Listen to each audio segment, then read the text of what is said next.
Colorado is changing conferences again. The former Big 12 school is moving back to the Big 12.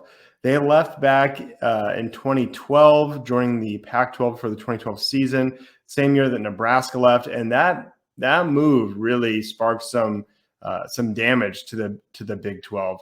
After those two schools left, it prompted Missouri and A&M to leave the following year for the SEC. The Big 12 then added TCU and West Virginia. More recently, Texas and Oklahoma left, and they were then replaced by BYU, Cincinnati, Houston, and UCF.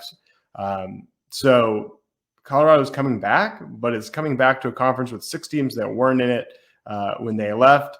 And Nebraska's no longer in it, Missouri's no longer in it, A&M's no longer in it, and Texas and Oklahoma won't be in it when they join. So, basically half the conference is turned over. It's interesting to see that they left and they came back. So much damage done, and now the damage that they'll leave in their wake in the Pac-12. Rumors are the Pac-12 is looking at the CW TV deals that have like Wednesday weekday games on the CW, and the alternative to that is half of their games not on TV but streamed over the internet. So it makes sense that they would leave. Certainly can't blame them if the TV deals were looking that bleak. But yikes, not a great spot that they left the Big 12 in, and they're leaving the Pac-12 in an even worse spot. But for the Big 12, this is really interesting. They've really built out quite the conference, and I think their next steps could get even more interesting. There's rumors they're going to reach all the way up into Connecticut and get UConn because of their basketball program. There's rumors that they're going to go all the way to Washington to get Gonzaga as a partial member for their basketball program.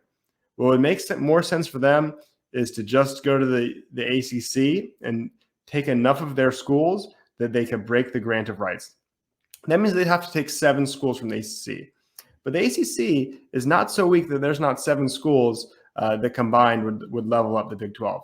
In this graphic here, I think you could make a case pretty decisively that some of the best programs in this new expanded Big 12, as shown, would really level up and be some of the best programs that the Big 12 has.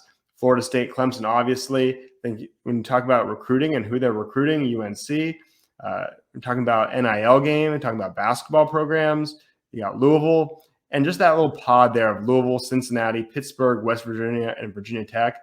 That's kind of that's a little interesting rivalry pod of 5 teams there, and then you have the 6 teams in more of the true South with North Carolina, Clemson, Georgia Tech, Florida State, Miami, and UCF.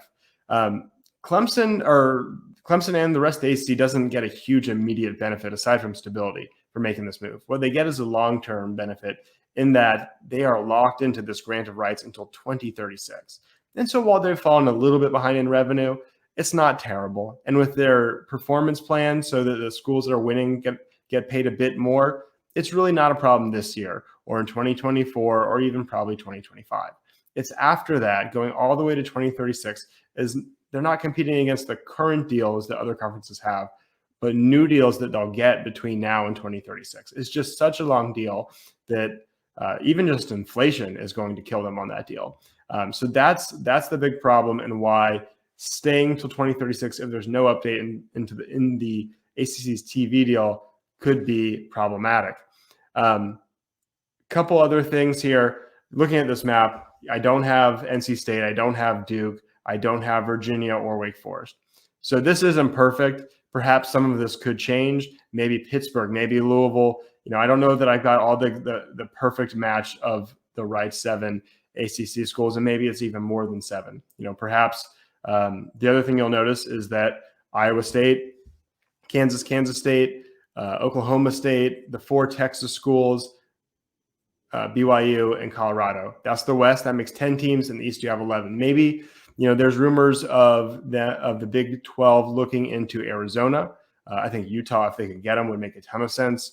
TV markets and having differentiation from BYU cannot be so important that you don't take the best available school that makes geographical sense, and that's certainly Utah. So you can get either of them, make it a 22-team conference.